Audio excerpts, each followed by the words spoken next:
Hi, hello everybody. Welcome to Vikas Commerce Tutorials and I am Mr. Vikas Mulke here. ಸ್ನೇಹಿತರೆ ಇವತ್ತಿನ session ಏನಾಗ್ತಾ ಇದೆ we are studying business studies 2 marks important questions. We have already studied 8 marks and 4 marks important questions for your annual examination as well as preparatory examination 2025. So now at present we are studying 2 marks important questions. If you have not watched 8 marks and 4 marks important questions, you can get the link of that video in the description box of this video right below. Okay, so let us start our today's session. This session will be very interesting. I will give you around 16 to 17 important questions. For your exam, they are going to ask you 10 questions and you need to write 6 answers. 10 ಪ್ರಶ್ನೆಗಳಲ್ಲಿ 6 ಪ್ರಶ್ನೆಗಳಿಗೆ ನೀವು ಉತ್ತರವನ್ನು ನೀಡಬೇಕಾಗುತ್ತದೆ. So ಹಾಗಾಗಿ ಆ 6 ಪ್ರಶ್ನೆಗಳು ಯಾವ್ಯಾವ ಆಗಬಹುದು 16-17 ಕ್ವಶನ್ಸ್ಗಳನ್ನು ಚರ್ಚೆ ಮಾಡಿದ ನಂತರ ಲಾಸ್ಟ್ಗೆ ವಿಡಿಯೋ ಕೊನೆಗೆ ನಾನೇನು ಮಾಡ್ತೀನಿ ಯಾವುದು ಇಂಪಾರ್ಟೆಂಟ್ ಕ್ವಶನ್ಸ್ ಅಗೇನ್ ಅದರೊಳಗಡೆ 16 ಒಳಗಡೆ ಮತ್ತೆ ಅಗೇನ್ ಯಾವುದು ಕಡಿಮೆ ಇಂಪಾರ್ಟೆಂಟ್ ಅಂದರೆ ಕಡಿಮೆ ಶಾರ್ಟಿಂಗ್ ಮಾಡಿಕೊಂಡು ಇಂಪಾರ್ಟೆಂಟ್ ಆಗಿರೋ ಕ್ವಶನ್ಸ್ಗಳು ಯಾವ್ಯಾವು ಅಂತೇಳಿ ಟಾಪ್ 6 ಕ್ವಶನ್ಸನ್ನು ಕೂಡ ನೋಡುವಂತಹ ಪ್ರಯತ್ನವನ್ನು ಇವತ್ತಿನ ಸೆಷನಲ್ಲಿ ಮಾಡುವ. ಸ್ಟಾರ್ಟ್ ಮಾಡೋಕ್ಕಿಂತ ಮುಂಚೆ ನಮ್ಮ ಚಾನಲನ್ನು ಫಸ್ಟ್ ಟೈಮ್ ನೋಡ್ತಾ ಇದ್ದರೆ ಸಬ್ಸ್ಕ್ರೈಬ್ ಮಾಡದೆ ನೋಡ್ತಾ ಇದ್ದರೆ ದಯಮಾಡಿ ಸಬ್ಸ್ಕ್ರೈಬ್ ಮಾಡಿ ಅಂತ ಕೇಳ್ಕೊಳ್ತೀನಿ. ಅದೇ ರೀತಿ ಟೆಲಿಗ್ರಾಮ್ ಗ್ರೂಪನ್ನು ಕೂಡ ಜಾಯ್ನ್ ಆಗ್ಬೋದು, ವಾಟ್ಸಪ್ ಗ್ರೂಪನ್ನು ಕೂಡ ಜಾಯ್ನ್ ಆಗ್ಬೋದು. ಎಲ್ಲದರ ಲಿಂಕ್ ಡಿಸ್ಕ್ರಿಪ್ಷನಲ್ಲಿ ಸಿಗ್ತದೆ. So let us start our today's session. Welcome to Vikas commerce tutorials.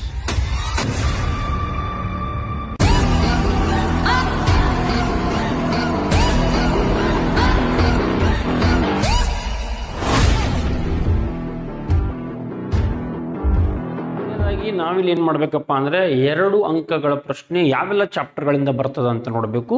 We should first analyse what are the chapters which is involving 2 marks questions. So here I will write on board. First you have one question from first chapter, that is nature and significance of management. You have another question from principles of management. From third chapter, that is business environment, we don't have any question of 2 marks category. And another question is from chapter number 4, chapter number 5, chapter number 6, chapter number 7, 8, 9, from chapter number 10 as well as chapter number 11. So 1, 2, 3, 4, 5, 6, 7, 8, 9, 10. So these are the 10 questions from the respective chapters. Apart from chapter number 3, that is apart from business environment chapter, 2 marks questions has been involved in almost all chapters. Apart from business environment, we have one question from each chapter. ಪ್ರತಿಯೊಂದು chapter ಇಂದ ಒಂದು question ಅದ ವ್ಯವಹಾರ ಪರಿಸರ ಒಂದು ಅಧ್ಯಾಯವನ್ನ ಬಿಟ್ರೆ. Okay, so ಹಾಗಾಗಿ ಈಗ ಮೊದಲನೇ ಚಾಪ್ಟರ್ ಮೇಲೆ ಬರ್ತೀನಿ ನಾನು. ಅಗೇನ್ 4 marks 8 marks ಯಾವ ರೀತಿ ಮಾಡ್ಕೊಂಡಿದ್ದೀವಿ ಅದೇ ರೀತಿ chapter wise we will go from first chapter which is one of the important question for 2 marks. So I will start with the chapter number 1. Okay, so chapter number 1, first question according to me which is important is define management. ನಾನು ಇದೇ ವಿಡಿಯೋನಲ್ಲಿ Kannada session ಕೂಡ ಮಾಡ್ತೀನಿ. ಮತ್ತೊಂದು Kannada medium video session ಅನ್ನು ಮಾಡೋದು ಬೇಡ, because again lengthy ಆಗ್ತಾ ಇದೆ. ಹಾಗಾಗಿ in this it self Kannada medium ಕೂಡ ಡಿಸ್ಕಸ್ ಮಾಡ್ತೀನಿ. ವಿಡಿಯೋನ ಪಾಸ್ ಮಾಡಿಕೊಂಡು ಅಲ್ಲೇ ನೀವು ಕನ್ನಡ ಮೀಡಿಯಂ ಕ್ವಶನ್ ಅನ್ನು ಕೂಡ ನೋಟ್ ಡೌನ್ ಮಾಡ್ಕೊಳ್ಬೇಕು. ಡಿಫೈನ್ ಮ್ಯಾನೇಜ್ಮೆಂಟ್, ನಿರ್ವಹಣೆಯನ್ನು ವ್ಯಾಖ್ಯಾನಿಸಿ ಅಂತೇಳಿ. ಅದೇ ರೀತಿ another important question of this chapter is define coordination, ಸಮನ್ವಯತೆಯನ್ನು ವ್ಯಾಖ್ಯಾನಿಸಿ. ಸೊ ಮೊದಲನೇ ಚಾಪ್ಟರ್ನ ನಾನು ತೊಗೊಂಬರ್ತಾ ಇರೋ 2 ಇಂಪಾರ್ಟೆಂಟ್ ಕ್ವಶನ್ಸ್, ನಿರ್ವಹಣೆಯನ್ನು ವ್ಯಾಖ್ಯಾನಿಸಿ, ಸಮನ್ವಯತೆಯನ್ನು ವ್ಯಾಖ್ಯಾನಿಸಿ. ಮತ್ತೊಂದು ಇಂಪಾರ್ಟೆಂಟ್ ಕ್ವಶನ್ ಇಲ್ಲಿ ಆಗಿರ್ತದೆ ಆರ್ಗನೈಸೇಷನಲ್ ಆಬ್ಜೆಕ್ಟಿವ್ಸ್ ಅಂತ ಕರಿತೀವಿ. Organizational objectives. Mention any 2 organizational objectives of management. ನಿರ್ವಹಣೆಯ ಯಾವುದಾದರೂ 2 ಸಂಘಟನಾತ್ಮಕ ಉದ್ದೇಶಗಳನ್ನು ತಿಳಿಸಿ. ಸಾಂಸ್ಥಿಕ ಉದ್ದೇಶ ಅಂತಲೂ ಕರಿತೀವಿ, ಸಂಘಟನಾತ್ಮಕ ಅಂತಲೂ ಕರಿತೀವಿ, ಸಂಘಟನಾತ್ಮಕ ಅಂತಲೂ ಕರಿತೀವಿ. ಅಸ್ತಿತ್ವ, ಲಾಭ, ಬೆಳವಣಿಗೆ 2 ಮಾರ್ಕ್ಸ್ನಲ್ಲಿ ಬರಲಿಲ್ಲ ಅಂದರೂ ಕೂಡ 1 ಮಾರ್ಕ್ ಎಲ್ಲಾದರೂ ಬರ್ಬೋದು. Because this question is very very famous. ಬಹಳ ವರ್ಷಗಳಿಂದ ಈ ಪ್ರಶ್ನೆ ಬರ್ತಾನೆ ಇದೆ. ಹಾಗಾಗಿ ಇದನ್ನು ಕೂಡ ನಾವು ಕಡೆಗೆ ಅನಿಸುವಂತಿಲ್ಲ. We cannot ignore this questions. So this are 3 important questions. Define management, define coordination, organisational objectives. ನಿರ್ವಹಣೆಯನ್ನು ವ್ಯಾಖ್ಯಾನಿಸಿ, ಸಮನ್ವಯತೆಯನ್ನು ವ್ಯಾಖ್ಯಾನಿಸಿ, ಸಂಘಟನಾತ್ಮಕ ಉದ್ದೇಶಗಳನ್ನು ತಿಳಿಸಿ 2 ಮಾರ್ಕ್ಸ್ಗೆ.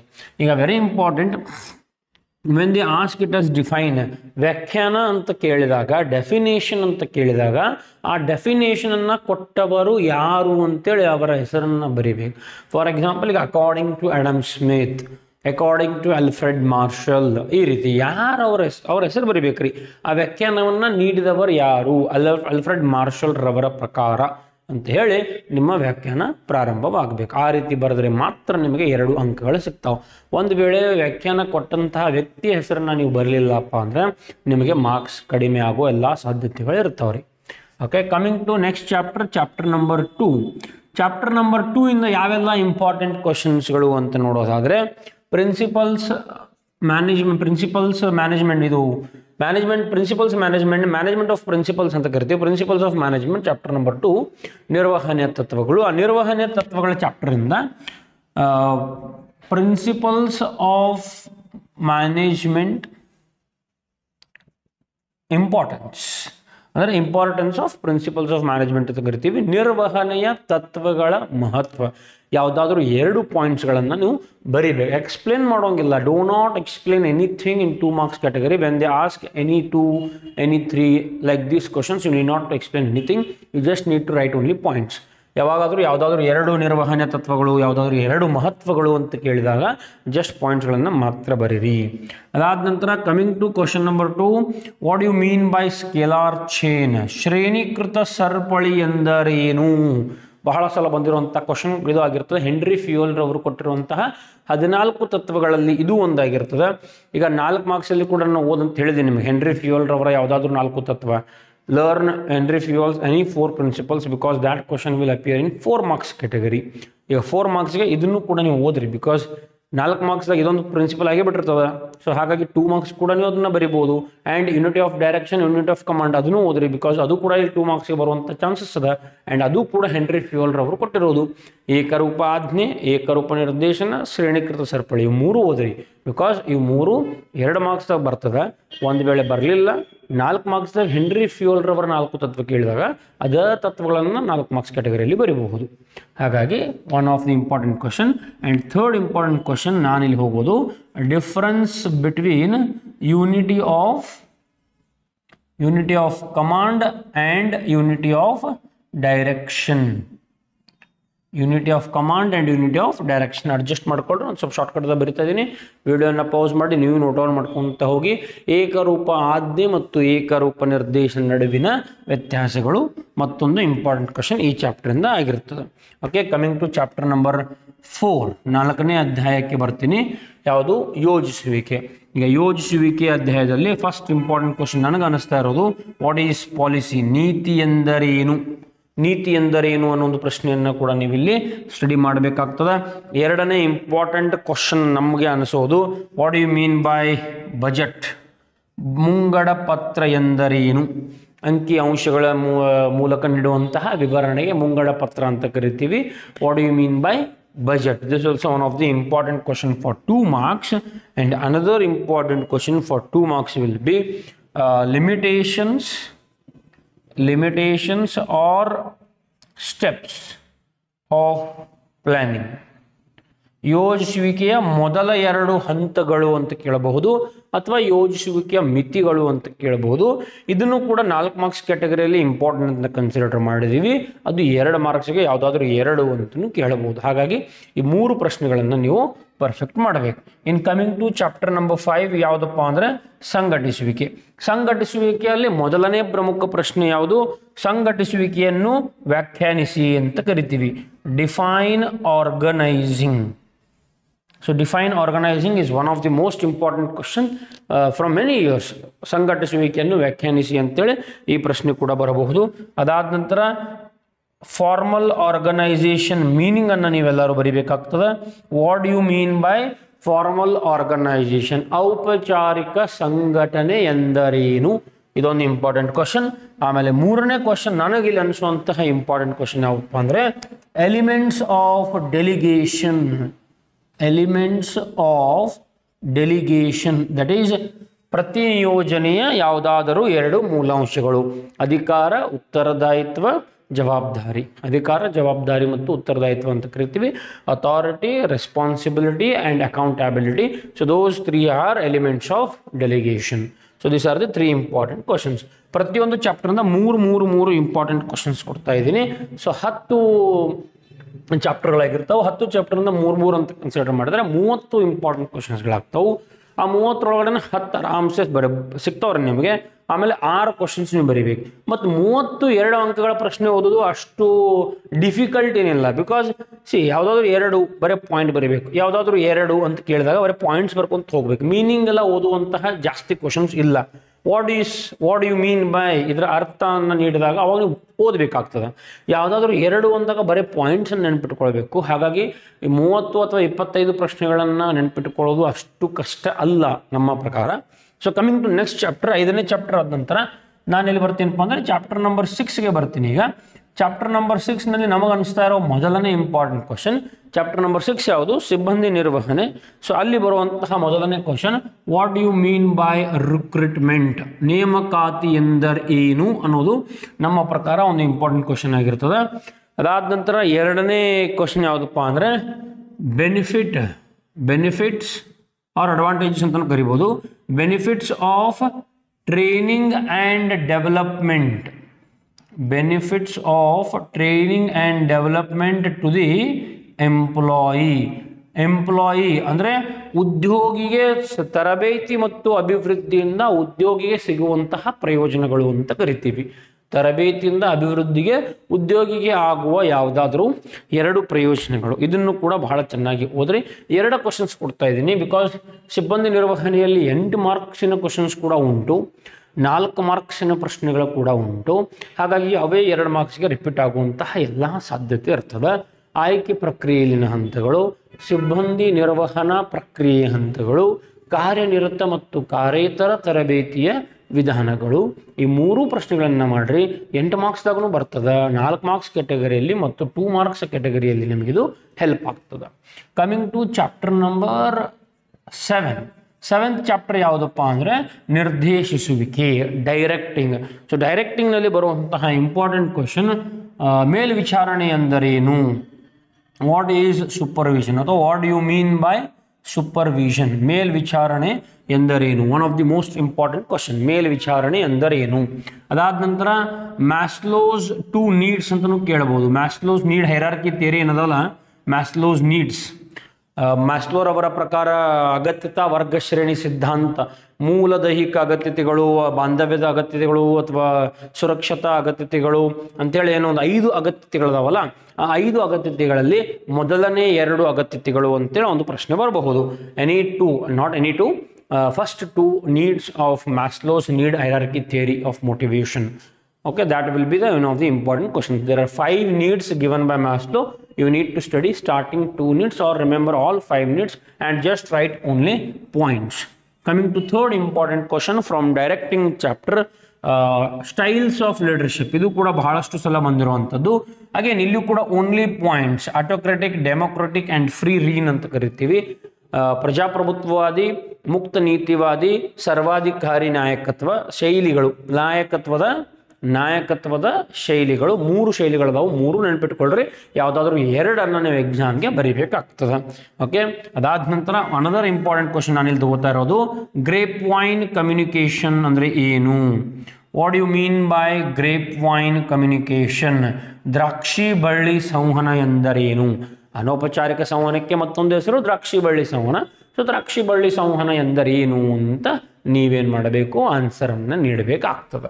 Okay, coming to chapter number 8. Chapter number 8 ಯಾವುದು?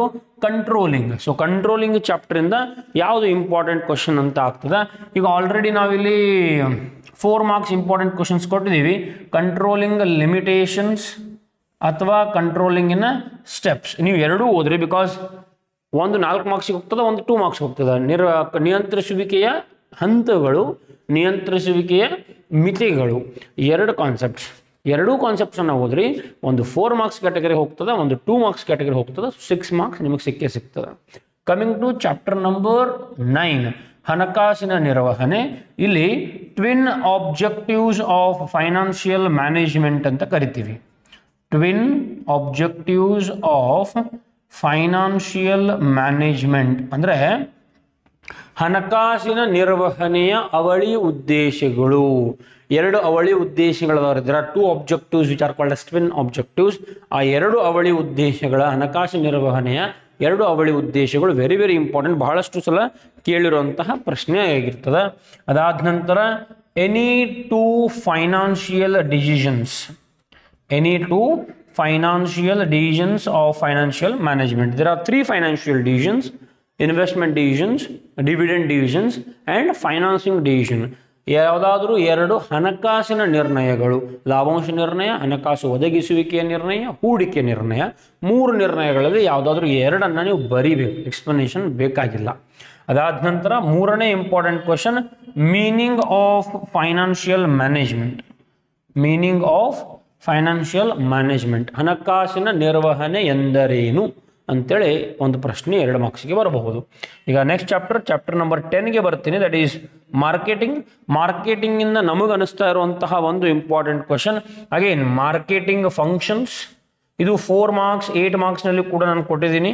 ಮಾರ್ಕೆಟಿಂಗ್ ಫಂಕ್ಷನ್ಸ್ ಬಾರ್ ಫೀಚರ್ಸ್, ಮಾರಾಟ ಪ್ರಕ್ರಿಯೆದ ಯಾವುದಾದ್ರೂ 2 ಕಾರ್ಯಗಳು, ಅಥವಾ ಮತ್ತೊಂದು ಕ್ವಶನ್ ಮಾರಾಟ ಪ್ರಕ್ರಿಯೆದ ಯಾವುದಾದ್ರೂ 2 ಲಕ್ಷಣ, ಅಥವಾ ಅಲ್ಲ, ಇದು ಬೇರೆ ಬೇರೆ ಕ್ವಶನ್, 2 ಕ್ವಶನ್, ಒಂದು ಕಾರ್ಯಗಳು ಮತ್ತೊಂದು ಮಾರಾಟ ಪ್ರಕ್ರಿಯೆ ಲಕ್ಷಣಗಳು. 1 question is of functions and another 1 question is of features. 2 ಕ್ವಶನ್ಸ್ಗಳನ್ನು ಓದ್ರಿ, ಬಿಕಾಸ್ 4 ಮಾರ್ಕ್ಸ್ 8 ಮಾರ್ಕ್ಸ್ ಇದನ್ನ ಕೊಟ್ಟಿದ್ದೀನಿ ಇಂಪಾರ್ಟೆಂಟ್, ಅದು 2 ಮಾರ್ಕ್ಸ್ ಕ್ಯಾಟಗರಿಯಲ್ಲೂ ಕೂಡ ಬರಬಹುದು. ಅದಾದ ನಂತರ ರೀಡ್ ಕನ್ವೀನಿಯಂಟ್ ಕನ್ವೀನಿಯನ್ಸ್ ಪ್ರಾಡಕ್ಟ್ಸ್ ಅಂತ ನೋಡ್ರಿ. ಅನುಕೂಲ ಉತ್ಪನ್ನಗಳ ಲಕ್ಷಣ ಓದ್ರಿ, ಅನುಕೂಲ ಉತ್ಪನ್ನಗಳ ಉದಾಹರಣೆಗಳನ್ನು ಓದ್ರಿ. Convenience products examples, convenience products features. Read fully about convenience products. They might ask any one question related to convenience products. Okay, so 2 important questions anta ಅನ್ಕೋತೀನಿ. And chapter number 11 very simple chapter, consumer protection, ಗ್ರಾಹಕ ಸಂರಕ್ಷಣೆ. ಇಲ್ಲಿ ನನಗನ್ನಿಸೋದು consumer ಅಥವಾ customer rights and responsibilities. ನಾವು again ಇದ same question ನಾವು ಎಲ್ಲಿ ಕೊಟ್ಟಿದ್ದೀವಪ್ಪ ಅಂದರೆ 4 ಮಾರ್ಕ್ಸ್ಗಳಿಗೆ ಕೂಡ ಕೊಟ್ಟಿದ್ದೀವಿ. Rights of customers and responsibilities of customers, ಗ್ರಾಹಕರ ಅಥವಾ ಬಳಕೆದಾರರ ಹಕ್ಕುಗಳು, ಬಳಕೆದಾರರ ಜವಾಬ್ದಾರಿಗಳು. 2 ಸೇಮ್ ಅಲ್ಲ, 2 ಬೇರೆ ಬೇರೆ ಆಗಿರ್ತದೆ. ಸೊ 2 ಓದ್ರಿ. ಅದಾದ ನಂತರ ಮತ್ತೊಂದು ಇಂಪಾರ್ಟೆಂಟ್ ಕ್ವಶನ್ ಯಾವುದಪ್ಪ ಅಂದರೆ ಇಲ್ಲಿ ಗ್ರಾಹಕ ರಕ್ಷಣಾ ಕಾಯ್ದೆಯಡಿ ಇರುವಂತಹ 2 ಪರಿಹಾರ ಸಂಸ್ಥೆಗಳು, ರೆಡ್ರೆಸಲ್ ಏಜೆನ್ಸೀಸ್ ಅಂತ ಕರಿತೀವಿ. Any 2 redressal agencies under Consumer Protection Act. Any 2 redressal agencies under Consumer Protection Act 2019. ಗ್ರಾಹಕ ಸಂರಕ್ಷಣಾ ಕಾಯ್ದೆ 2019 ಪ್ರಕಾರ ಆ ಕಾಯ್ದೆಯಡಿಯಲ್ಲಿ ಇರುವಂತಹ 2 ಪರಿಹಾರ ಸಂಸ್ಥೆಗಳು, ಜಿಲ್ಲಾ ಆಯೋಗ ಅಂತ ಕರಿತೀವಿ, ರಾಜ್ಯ ಆಯೋಗ, ರಾಷ್ಟ್ರೀಯ ಆಯೋಗ, district forum, state forum and national forum. 3ರಲ್ಲಿ ಯಾವುದಾದ್ರು 2 ಬರೀಬೇಕು. ಸೊ ಇಷ್ಟೆಲ್ಲ important questions for 2 marks category. ಈಗ ಚಾಪ್ಟರ್ಸ್ ಯಾವುದನ್ನ ಕನ್ಸಿಡರ್ ಮಾಡಬೇಕು, ನಾನು 6ನೇ ಚಾಪ್ಟರ್ಗೆ ಬಹಳ ಮಹತ್ವವನ್ನು ಕೊಡ್ತಾ ಇದ್ದೀನಿ. ಇಲ್ಲಿ ಯಾಕೆ ನಾನು 6ನೇ ಚಾಪ್ಟರ್ನ ಆಯ್ಕೆ ಮಾಡ್ತಾ ಇದ್ದೀನಿ ಅಂದರೆ ಇಲ್ಲಿ 8 ಮಾರ್ಕ್ಸ್ದು ಕ್ವಶನ್ಸ್ ಕೂಡ ಉಂಟು, 4 ಮಾರ್ಕ್ಸ್ ಕ್ವಶನ್ಸ್ ಕೂಡ ಉಂಟು, ಆಮೇಲೆ 2 ಮಾರ್ಕ್ಸ್ನ ಆಟೋಮೆಟಿಕ್ಲಿ ಕಡಿಮೆ ಆಗ್ತಾವ್ರಿ. ಬಿಕಾಸ್ 8 ಮತ್ತು 4ಗೆ ಬರುವಂತಹ ಕ್ವಶನ್ಸ್ 2 ಮಾರ್ಕ್ಸ್ಗೆ ಬರುವಂಥ ಸಾಧ್ಯತೆ ಹೆಚ್ಚಿರ್ತದೆ. ಹಾಗಾಗಿ ಚಾಪ್ಟರ್ ನಂಬರ್ 6 ಒಂದು ಪರ್ಫೆಕ್ಟ್ ಮಾಡಬೇಕು. ಚಾಪ್ಟರ್ ನಂಬರ್ 8 ನಿಯಂತ್ರಿಸುವಿಕೆ, ಇಲ್ಲಿ ಕಾನ್ಸೆಪ್ಟ್ಸ್ ತುಂಬ ಕಡಿಮೆ, ಒಂದು 4 ಮಾರ್ಕ್ಸ್ಗೆ ಹೋಗ್ತದೆ, ಒಂದು 2 ಮಾರ್ಕ್ಸ್ಗೆ ಹೋಗ್ತದೆ. ಹಾಗಾಗಿ ಸಲೀಸಾಗಿ ಚಾಪ್ಟರ್ ನಂಬರ್ 8 ಅನ್ನು ಓದಬಹುದು. ಕಂಟ್ರೋಲಿಂಗ್, ನಿಯಂತ್ರಿಸುವಿಕೆ. ಚಾಪ್ಟರ್ ನಂಬರ್ 11, ಚಾಪ್ಟರ್ ನಂಬರ್ 10 ಇವು ಕೂಡ ಓದ್ರಿ. Because 11 again very small chapter ಆಗಿರ್ತದೆ, ಇದು ಕೂಡ ವೆರಿ ಸಿಂಪಲ್ ಚಾಪ್ಟರ್. ಇದನ್ನು ನಾನು 4 ಮಾರ್ಕ್ಸ್ದಾಗೂ ಸಜೆಸ್ಟ್ ಮಾಡಿದ್ದೀನಿ. ನಿಯಂತ್ರಿಸುವಿಕೆ ಕೂಡ 4 ಮಾರ್ಕ್ಸ್ದಾಗ ಸಜೆಸ್ಟ್ ಮಾಡಿದ್ದೀನಿ. ಸೊ 2 ಮಾರ್ಕ್ಸ್ದಾಗೂ ಅದನ್ನು ಓದ್ರಿ. ಮಾರಾಟ ಪ್ರಕ್ರಿಯೆ ಅಗೇನ್ ಸೇಮ್ 8 ಮಾರ್ಕ್ಸ್ದೂ ಉಂಟು, 4 ಮಾರ್ಕ್ಸ್ದೂ ಉಂಟು. ಹಾಗಾಗಿ 2 ಮಾರ್ಕ್ಸ್ಗೆ ಆ ಕ್ವಶನ್ ಬರುವಂಥ ಎಲ್ಲ ಸಾಧ್ಯತೆ ಇರ್ತದೆ. ಚಾಪ್ಟರ್ ನಂಬರ್ 6, ಚಾಪ್ಟರ್ ನಂಬರ್ 8, 10, 11 ಈ 4 ಚಾಪ್ಟರ್ನ ಪರ್ಫೆಕ್ಟ್ ಮಾಡಿದ್ರೆ 4 ಕ್ವಶನ್ಸ್ ನಿಮಗೆ ಸಿಕ್ಕು. ನೀವು ಬರೀಬೇಕಾಗಿರೋದು 6 ಕ್ವಶನ್ಸ್. ಹಾಗಾಗಿ this all 4 chapter R my important, very very important chapters. Another 1 chapter ನಿಮಗೆ ಬೇಕಂತಾದರೆ ಚಾಪ್ಟರ್ ನಂಬರ್ 1 ನಿರ್ವಹಣೆಯ ಸ್ವರೂಪ ಮತ್ತು ಮಹತ್ವ, significance and nature and significance of management, ಅದನ್ನು ಕೂಡ ಸ್ಟಡಿ ಮಾಡಿರಿ. ಅವ 3 ಕ್ವಶನ್ಸ್ ಬಿಟ್ಟರೆ ಬೇರೆ ಯಾವ ಬರೋಕ್ಕಿಲ್ಲ ಅನ್ನೋದು ನಮ್ಮ ಅಭಿಪ್ರಾಯ ಆಗಿರ್ತದೆ. ಓಕೆ, ಸೊ ಇಷ್ಟು ನಿಮ್ಮ important questions for 2 marks category. ಎಷ್ಟೋ ಜನ ಈಗ ನಮ್ಗೆ ಕಮೆಂಟ್ ಮಾಡಿ ಮೆಸೇಜ್ ಮಾಡಿ ಕೂಡ ತಿಳಿಸ್ತಾ ಇದ್ದೀರಿ, ಸರ್ ಎಕನಾಮಿಕ್ಸ್ ಇಂಪಾರ್ಟೆಂಟ್ ಕ್ವಶನ್ಸ್ ಕೂಡ ಮಾಡಿ ಅಂತೇಳಿ. ಸದ್ಯದಲ್ಲೇ ಎಕನಾಮಿಕ್ಸ್ ಕೂಡ 4 marks as well as 6 marks ಪ್ರಯೋಗ ಆಧಾರಿತ ಪ್ರಶ್ನೆಗಳು ಯಾವ ರೀತಿ ನಾವು ಬಿಡಿಸಬೇಕು, ಪ್ರಯೋಗಾಧಾರಿತ ಪ್ರಶ್ನೆಗಳನ್ನು, ಎಕನಾಮಿಕ್ಸ್ ಇಂಪಾರ್ಟೆಂಟ್ ಕ್ವಶನ್ಸ್ ಯಾವ್ಯಾವು, ಎಕನಾಮಿಕ್ಸ್ ಬ್ಲೂ ಪ್ರಿಂಟ್ ಎಲ್ಲವನ್ನು ಕೂಡ ನಿಮ್ಮ ಮುಂದೆ ತೊಗೊಂಬರ್ತೀನಿ. ಅಕೌಂಟೆನ್ಸಿ ಕೂಡ ನಾವು ಸಾಲ್ವ್ ಮಾಡಲಿಕ್ಕೆ ಇದೆ. ಎಲ್ಲ ನಿಮ್ಮ ಮಾರ್ಚ್ ಎನ್ಯುವಲ್ ಎಕ್ಸಾಮ್ 2025 ಮುಗಿ ತನಕ ನಾನು ನಿಮ್ಮ ಜೊತೆ ಇರ್ತೀನಿ. ತಲೆ ಕೆಡಿಸ್ಕೊಳ್ಳುವಂಥ ಯಾವುದೇ ಅವಶ್ಯಕತೆಗಳು ಇಲ್ಲ. ಓಕೆ, ಸೊ ಇಲ್ಲಿಗೆ ನಮ್ಮ ಸೆಷನನ್ನು ಮುಗಿಸ್ತಾ ಇದ್ದೀನಿ. ನಮ್ಮ ಸೆಷನ್ ಯೂಸ್ಫುಲ್ ಅಂತ ಅನಿಸಿದ್ರೆ ಇದನ್ನು ಲೈಕ್ ಮಾಡಿ, ಕಮೆಂಟ್ ಕೂಡ ಮಾಡಿ ತಿಳಿಸಿ. ಅದೇ ರೀತಿ ಶೇರನ್ನು ಮಾಡುವಂಥ ಕೆಲಸ ಮಾಡಿ. ಯಾರೆಲ್ಲ ಹೆಲ್ಪ್ ಆಗ್ತೋ ಅವರೆಲ್ಲರಿಗೂ ಕೂಡ ಶೇರ್ ಆಗಲಿ, ನಮ್ಮ ಒಂದು ಚಿಕ್ಕ ಸಹಾಯ ಅವ್ರ ತನಕ ಹೋಗಲಿ ಅನ್ನೋದು ನಮ್ಮ ಒಂದು ಅಭಿಲಾಷೆ ಆಗಿರ್ತದೆ. So thank you for spending your valuable time with us. Thank you.